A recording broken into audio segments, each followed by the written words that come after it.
আমাদের একটু লস হয়।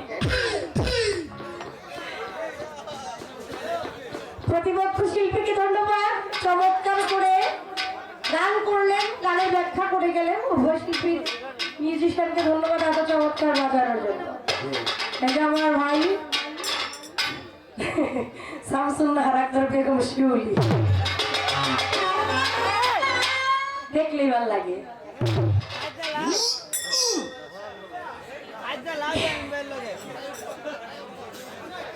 ঘোড়ার ব্যাপারে তোমায় জিজ্ঞাসা করি, কত লাভ করিলা ঘোড়া পাইয়া। অতি চমৎকার, মূল্যবান কথা, মূল্যবান গান। আসলে বাবা বাউল গানটা এমন একটা গান, এই গানটা মানুষ শুনে, শুধু শুনে না, এটা থেকে মানুষ জ্ঞান অর্জন করে। এই গানটা থেকে কিছু মানুষ পাওয়ার জন্য আসে, দু একজন আসে দেখার জন্য, যাদের দেখা শেষে তারা চলে যায়, কিন্তু মূলত যারা পাওয়ার জন্য আসে তারাই সারাত্রি রয়ে যায়। তো আমার ভাই অনেক চমৎকার এই দেহকে নিয়ে একটি গান করলেন, একটি দেহতত্ত্ব গান। তো আমি ওনার পাশাপাশি একটু দেহতত্ত্ব গান করে তারপর দেখি করতে যাও, অত পালা নাই, তাই গানের বিষয়ে গান অবশ্যই রাখতে হবে। আর আমার ইউটিউবার ভাই যারা আছেন তাদের কাছে বলবো, দয়া কইরা পাইটটা কিছু চাইলেন না, কারণ শিল্পীটা তো দোষ বেশি।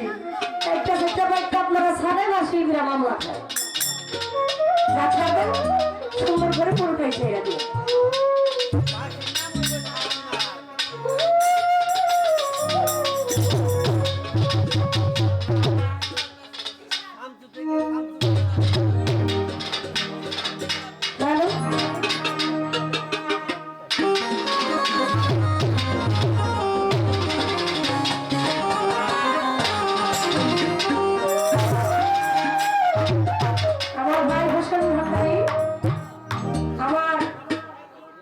নিদানের যিনি কান্দারি, আমার বাবা ভান্ডারি, তার মরিদাম তরিকার ভাই বোন দেখলে এমনিতেই মনে শান্তি লাগে, শান্তি লাগে।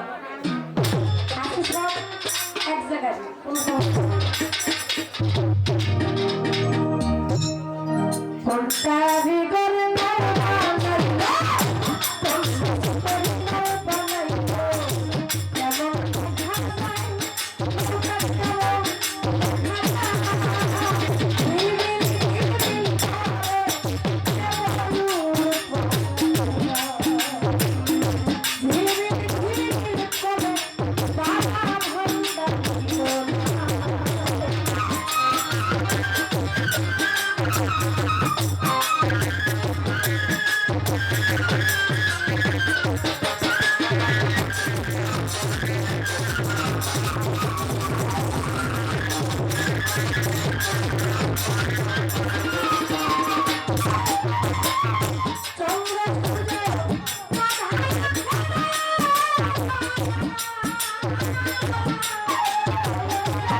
চোখের সবাই মনের মায়ায় চোখের সবাই মনের মায়ায় কি সর্বনাশ ঘটাইল আমার হে পাগল বাহাইয়া গামছা হইল তোমার ভক্তের পাগল বাহাইয়া সালা হইল মনের মায়ায় চোখের সবাই মনের মায়ায় কি সর্বনাশ ঘটাইল আমার হে পাগল বাহাইয়া গামছা হইল তোমার ভক্তের পাগল বাহাইয়া সালা হইল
খারাপ লাগে?